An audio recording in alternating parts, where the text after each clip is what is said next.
Comfort zone. ನಿನ್ನೆ ನನ್ನ comfort zone ಎಂದ್ರೇನು ಅಂತ ಹೇಳಿದ್ದೆ. ಅದರ ಉಳಿದ ಮುಂದಿನ ಭಾಗ ಅಂತ ಅನ್ಬೋದು. ಏನಂದರೆ ಎಸ್ಪೆಷಲಿ ನಾನು ಗೃಹಿಣಿಯರ ಬಗ್ಗೆ ನಾನು ಕಂಫರ್ಟ್ ಝೋನ್ ಬಗ್ಗೆ ಮಾತಾಡ್ತಾ ಇದ್ದೀನಿ. ಇದ್ರ ಕಂಫರ್ಟ್ ಝೋನ್ ಬಗ್ಗೆ ಹೇಳ್ಬೇಕಂತೂ ಸಾಕಷ್ಟು ವಿಷಯ ಇದೆ. ನಾನು ತೊಗೊಂಡಿರೋದು ಎಸ್ಪೆಷಲಿ ಗೃಹಿಣಿಯರ ಬಗ್ಗೆ. ಅಂದರೆ ಗೃಹಿಣಿಯರು ಕಂಫರ್ಟ್ ಝೋನಿಂದ ಹೊರಗೆ ಬಂದಾಗ ಏನು ಸಾಧಿಸ್ಬೋದು ಅಥವಾ ಹೊರಗೆ ಬಂದಾಗ ಬದಲಾವಣೆ ಕಾಣ್ಬೋದಾ ಅನ್ನೋದ್ರ ಬಗ್ಗೆ ನಾನು ಮಾತಾಡ್ತಾ ಇದ್ದೀನಿ. ಖಂಡಿತ ಬದಲಾವಣೆ ಕಾಣ್ಬೋದು. ನಾನು ಹಿಂದೆ ಕೆಲವೊಂದು ಪಾಯಿಂಟ್ಸ್ ಹೇಳಿದ್ದೀನಿ, ಅದರ ಉಳಿದ ಭಾಗವನ್ನು ಸಹ ಮುಂದುವರಿಸ್ತಿದ್ದೀನಿ. ನಾವು ಸ್ಮಾಲ್ ಸ್ಟೆಪ್ ಆಗಿ ತಗೋಬೇಕು. ಸ್ಟಾರ್ಟಿಂಗ್ ಡೇಸಲ್ಲೇ ನಾವು ದೊಡ್ಡ ದೊಡ್ಡ ಸ್ಟೆಪ್ ತೊಗೊಂಡು, ಅಂದರೆ ದೊಡ್ಡ ಗುರಿಗಳನ್ನ ಇಟ್ಕೊಂಡು ಬಂದಿಲ್ಲಿ ಏನೂ ಮಾಡಲಿಕ್ಕಾಗಲ್ಲ. ನಾವು ಕಂಫರ್ಟ್ ಝೋನಿಂದ ಹೊರಗೆ ಬಂದಿರೋದೇ ಒಂದು ದೊಡ್ಡ ಸಾಧನೆ. ಮತ್ತು ಅದರಲ್ಲಿ ನಾವು ಒಂದು ಚಿಕ್ಕ ಚಿಕ್ಕ ಅಂದರೆ ಸ್ಮಾಲ್ ಆಗಿ ಸ್ಟೆಪ್ ಇಡ್ತಾ ಹೋಗಬೇಕು. ಆವಾಗ ಮಾತ್ರ ದೊಡ್ಡ ಗುರಿಯನ್ನು ಮುಟ್ಟಲಿಕ್ಕೆ ನಮಗೆ ಸಾಧ್ಯ ಆಗುತ್ತೆ ಅಂತ ಹೇಳ್ಬೋದು. ಅದಕ್ಕೆ ಫಸ್ಟ್ ಸ್ಟಾರ್ಟಿಂಗ್ ನಾವು ಸ್ಮಾಲ್ ಸ್ಟೆಪ್ಪನ್ನು ತಗೋಬೇಕು. ನೆಕ್ಸ್ಟ್ ಏನಂದರೆ ಕಂಪ್ಯಾರಿಸನ್. ನಾವು ಬಂದ ತಕ್ಷಣ ಇಲ್ಲಿ ಕಂಫರ್ಟ್ ಝೋನಿಂದ ಹೊರಗೆ ಬಂದಾಗ ನಾವು ಫಸ್ಟ್ ಏನು ಮಾಡ್ತೀವಿ, ಕಂಪ್ಯಾರಿಸನ್ ಮಾಡ್ಕೊಳ್ತೀವಿ.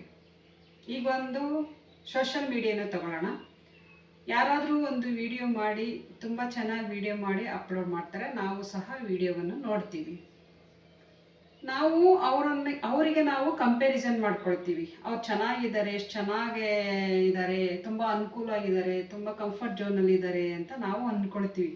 ಬಟ್ ಹಂಗಿರಲ್ಲ. ಬಿಹೈಂಡ್ ಅವ್ರ ಹಿಂದೆ ತುಂಬ ಸ್ಟ್ರಗಲ್ ಮಾಡ್ತಿರ್ತಾರೆ. ಅವರು ಸಹ ಅವರು ಒಂದು ಕಂಫರ್ಟ್ ಝೋನಿಂದ ಬಂದು ಈ ಥರ ಒಂದು ಯೂಟ್ಯೂಬ್ ವಿಡಿಯೋ ಮಾಡೋದಾಗಿರ್ಬೋದು, ಬೇರೆ ಏನಾದರೂ ಕೆಲಸ ಮಾಡೋದಾಗಿರ್ಬೋದು ಮಾಡ್ತಾ ಇರ್ತಾರಲ್ವ. ಹಾಗಾಗಿ ನಾವು ಬಂದ ಕಂಫರ್ಟ್ ಝೋನಿಂದ ಬಂದ ತಕ್ಷಣ ಬೇರೆಯವ್ರಿಗೆ ಕಂಪ್ಯಾರಿಸನ್ ಮಾಡ್ಕೊಳ್ಳೋದು. ನಾವು ಅದನ್ನು ಮೊದಲು ಬಿಡಬೇಕು. ಕಂಪ್ಯಾರಿಸನ್ ಮಾಡ್ಕೋಬೇಕು ಅಂತ ಏನಾದರೂ ಇದ್ದರೆ ನಮಗೆ ನಾವು ಕಂಪ್ಯಾರಿಸನ್ ಮಾಡ್ಕೋಬೇಕು.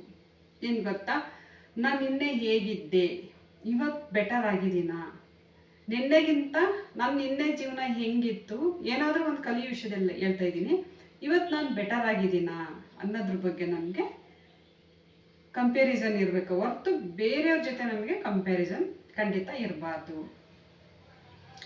Learn new skills. ನಾವೇನಾದರೂ ಸ್ಕಿಲ್ ಕಲಿಬೇಕು ಅಂದರೆ ನಿನ್ನೆ ಹೇಳಿದ ಪ್ರಕಾರ ಒಂದು ಹೆಣ್ಮಗಳು ಒಂದು ಟೈಲರಿಂಗ್ ಆಗಿರ್ಬೋದು, ಈವನ್ ಯೂಟ್ಯೂಬ್ ಮಾಡೋದ್ರಿಂದ, ವಿಡಿಯೋ ಮಾಡೋದ್ರಿಂದ ಆಗಿರ್ಬೋದು, ಏನೇ ಹೊಸ ಸ್ಕಿಲ್ಲನ್ನು ನಾವು ಕಂಫರ್ಟ್ ಝೋನಿಂದ ಹೊರಗೆ ಬಂದಾಗ ಆರಾಮಾಗಿ ನಾವು ಕಲಿಬೋದು. ಫೋನ್ ಯೂಸ್ ಮಾಡೋದಾಗಿರ್ಬೋದು, ಒಂದು ಟೆಕ್ನಾಲಜಿ ಆಗಿರ್ಬೋದು, ಏನು ಬೇಕಾದರೂ ಒಂದು ನ್ಯೂ ಸ್ಕಿಲ್ಲನ್ನು ಕಲಿಬೋದು. ನಾವು ಸ್ಟೆಪ್ ಬೈ ಸ್ಟೆಪ್ ಕಲಿಬೋದು.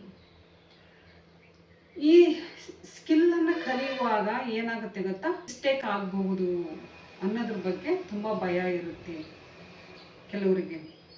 ನಾನು ಏನಾದರೂ ತಪ್ಪು ಮಾಡ್ತಾ ಇದ್ದೀನಾ ಕಲಿಯೋ ವಿಷಯದಲ್ಲಿ, ಅಕಸ್ಮಾತ್ ನಾನು ತಪ್ಪು ಮಾಡಿದರೆ ಯಾರೇನು ಅನ್ಕೋತಾರೆ ಅನ್ನೋದು ತುಂಬ ಭಯ ಇರುತ್ತೆ.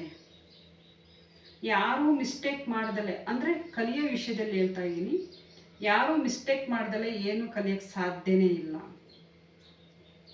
ಎಲ್ಲರೂ ಮಿಸ್ಟೇಕ್ ಮಾಡಿನೇ ಎಕ್ಸ್ಪರ್ಟ್ ಆಗಿರೋದು ಅಲ್ವಾ. ಪ್ರಾಕ್ಟೀಸ್ ಮಾಡಬೇಕು. ಡೈಲಿ ಪ್ರಾಕ್ಟೀಸ್ ಮಾಡಿದರೆ ಆ ಮಿಸ್ಟೇಕ್ ಆಗೋದಿಲ್ಲ. ಈ ಮಿಸ್ಟೇಕ್ನಿಂದ ನಾವೇನು ತಿಳ್ಕೊಬೇಕು ಅಂದರೆ ಒಂದು ಲೆಸನ್ ಕಲ್ತ್ವಿ ಅಂತ ತಿಳ್ಕೊಬೇಕು ಅಷ್ಟೇ. ನಾವೊಂದು ಪಾಠ ಕಲ್ತ್ವಿ ಅಂತ ತಿಳ್ಕೊಬೇಕು. ಮಿಸ್ಟೇಕ್ ಮಾಡಿದ್ರೇ ನಾವು ಪರ್ಫೆಕ್ಟ್ ಆಗೋದು ಖಂಡಿತ. ನೆಕ್ಸ್ಟ್ ಏನಂದರೆ ನಿನ್ನನ್ನು ನೀನು ನಂಬು. Believe in your self. ನಮ್ಮನ್ನೇ ನಾವು ನಂಬದೇ ಇದ್ದರೆ ಬೇರೆಯವ್ರು ನಮ್ಮನ್ನು ನಂಬ್ತಾರ, ನಮ್ಮ ಶಕ್ತಿ ಬಗ್ಗೆ ನಂಬ್ತಾರ? ಖಂಡಿತ ಇಲ್ಲ. ನಾನು ಏನು ಪಾಯಿಂಟ್ಸ್ ಹೇಳಿದ್ದೀನಲ್ಲ, ಇವೆಲ್ಲವನ್ನು ಮಾಡಬೇಕು ಅಂದರೆ ನನ್ನೊಳಗಿನ ಒಂದು ಶಕ್ತಿ ಬೇಕು, ನನ್ನೊಳಗಿರ್ತಕ್ಕಂಥ ಒಂದು ಕಾನ್ಫಿಡೆನ್ಸ್ ಕೂಡ ಮುಖ್ಯ ಆಗುತ್ತೆ. ಈ ಕಾನ್ಫಿಡೆನ್ಸ್ ಬರೋದು ಹೆಂಗೆ ಅಂದರೆ, ನನ್ನನ್ನು ನಾನು ನಂಬಿದಾಗ ಮಾತ್ರ ಕಾನ್ಫಿಡೆನ್ಸ್ ಬರುತ್ತೆ ಅಲ್ವಾ. ನಿಮ್ಮನ್ನು ನೀವು ನಂಬಿದಾಗ ಮಾತ್ರ ಕಾನ್ಫಿಡೆನ್ಸ್ ಬರೋದು. ಅದು ಹೇಗೆ? ಫಸ್ಟ್ ನಾವೇನೇ ಕಂಫರ್ಟ್ ಝೋನಿಂದ ಹೊರಗೆ ಬಂದಾಗ ಸಣ್ಣ ಗುರಿಗಳು ಇರಬೇಕು. ಕಂಪ್ಯಾರಿಸನ್ ಬೇಡ, ಮಿಸ್ಟೇಕ್ ಆಗೋದನ್ನೋದು ಭಯ ಬೇಡ. ಏನಾದರೂ ಹೊಸ ಸ್ಕಿಲ್ ಕಲಿತಾನೇ ಇರಬೇಕು. ಇವನ್ನೆಲ್ಲ ನಾವು ಮಾಡಬೇಕು ಅಂದರೆ ಫಸ್ಟು ಫೋಕಸ್ ಮಾಡಬೇಕು. ನಾನು ಏನು ಕಲಿತಾ ಇದ್ದೀನಿ, ಆಮೇಲೆ ರೆಗ್ಯುಲರಾಗಿ ಕಲಿತಾ ಇರಬೇಕು, ಪ್ರಾಕ್ಟೀಸ್ ಮಾಡಬೇಕು. ಅದ್ರ ಬಗ್ಗೆನೇ ನಾವು ಪ್ರಾಕ್ಟೀಸ್ ಮಾಡಬೇಕು. ಒಂದಿನ ಪ್ರಾಕ್ಟೀಸ್ ಮಾಡಿದೆ 2 ದಿನ ಮಾಡಿದರೆ ಅಂತಲ್ಲ, ಕನ್ಸಿಸ್ಟೆನ್ಸಿ ತುಂಬ ವೆರಿ ವೆರಿ ಇಂಪಾರ್ಟೆಂಟ್. ಅಂದರೆ ಕನ್ಸಿಸ್ಟೆನ್ಸಿ, ಈ ಕನ್ಸಿಸ್ಟೆನ್ಸಿ ಬಂತು ಅಂದರೆ ಮುಗೀತು, ಅವ್ರ ಗುರಿಯನ್ನು ರೀಚ್ ಆಗೇ ಆಗ್ತಾರೆ. ಜೊತೆಗೆ ಡಿಸಿಪ್ಲಿನ್ ಕೂಡ ಮುಖ್ಯ. ನಾನು ಈ ಡಿಸಿಪ್ಲೀನು, ಈ ಕನ್ಸಿಸ್ಟೆನ್ಸಿ, ಟೈಮ್ ಮ್ಯಾನೇಜ್ಮೆಂಟು ಅದು ತುಂಬಾ ಮುಖ್ಯ. ಜೊತೆಗೆ ಒಂದು ಟು ಡೂ ಲಿಸ್ಟ್ ಹೇಳಿದ್ದೆ. ಇವನ್ನೆಲ್ಲ ನೀವು ಬೇಕಾದರೆ ನನ್ನ ಪ್ರೀವಿಯಸ್ ವಿಡಿಯೋದಲ್ಲಿ ನೋಡ್ಬೋದು, ಬ್ರೀಫಾಗಿ ಹೇಳಿದ್ದೀನಿ. ಇವೆಲ್ಲವೂ ಇದ್ದರೆ ಇವೆಲ್ಲವೂ ನಾವು ಜೀವನದಲ್ಲಿ ಇಂಪ್ಲಿಮೆಂಟ್ ಮಾಡಿಕೊಂಡ್ರೆ ಆ ಕಂಫರ್ಟ್ ಝೋನಿಂದ ಹೊರಗೆ ಬಂದು ಇವೆಲ್ಲವನ್ನು ನಾವು ಸಾಧನೆ ಮಾಡ್ಬೋದು.